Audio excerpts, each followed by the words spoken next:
এ পর্যায়ে আমাদের মাঝে অনুভূতি শেয়ার করার জন্য আসবেন জনাব মোহাম্মদ ওবায়দুর রহমান শিহাব, সাধারণ সম্পাদক শ্রীপুর শাখা সজল তরঙ্গ যুব সেবা সংঘ। জনাব মোহাম্মদ শিহাবকে তার কথা বলার জন্য বিনীতভাবে অনুরোধ জানাচ্ছি।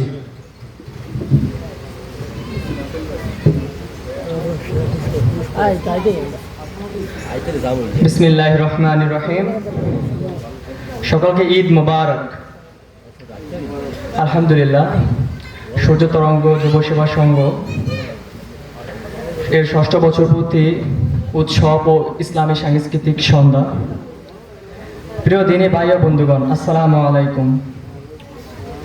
আমি শুরুতেই মহান রব্বুল আলামিনের কাছে শুকরিয়া জ্ঞাপন করছি যে মহান রব্বুল আলামিন আমাদেরকে বিভিন্ন অন্যায়, অত্যাচার এবং খারাপ কাজ থেকে বিরত রেখে সুন্দর একটি পরিবেশে আসার সুযোগ করে দিয়েছেন।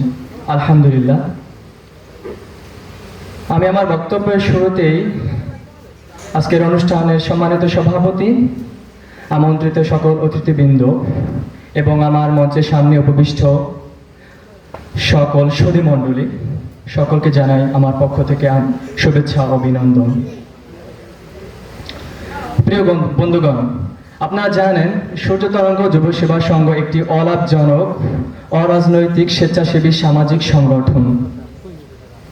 সেই যে 2019 সালে আমাদের পথ চলা যা এখন পর্যন্ত অব্যাহত রয়েছে, জানি না এই পথ আমাদেরকে কোথায় নিয়ে যায়।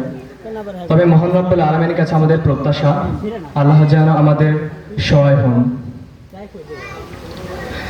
বিজ্ঞানী অ্যারিস্টটল একটা কথা বলেছেন, কাজের মধ্যে আত্মতৃপ্তি কাজের মধ্যেই পরিপূর্ণতা আনে।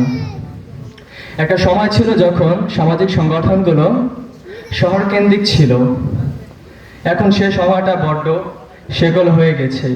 এখন প্রত্যন্ত অঞ্চলে অসংখ্য সামাজিক সংগঠন গড়ে উঠেছে।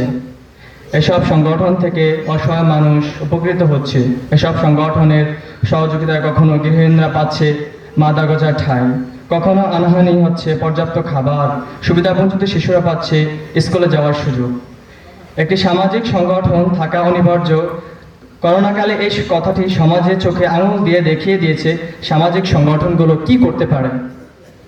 প্রিয় সুধীমণ্ডলী, আপনারা আমাদের জন্য দোয়া করবেন, আমরা যেন সমাজে সুশৃঙ্খলভাবে কাজ করতে পারি। সকলের প্রতি শ্রদ্ধা রেখে আমি আমার বক্তব্য এখানেই শেষ করছি। সকলকে আন্তরিক ধন্যবাদ। আবার সকলকে শুভেচ্ছা জানাই। ঈদ মোবারক।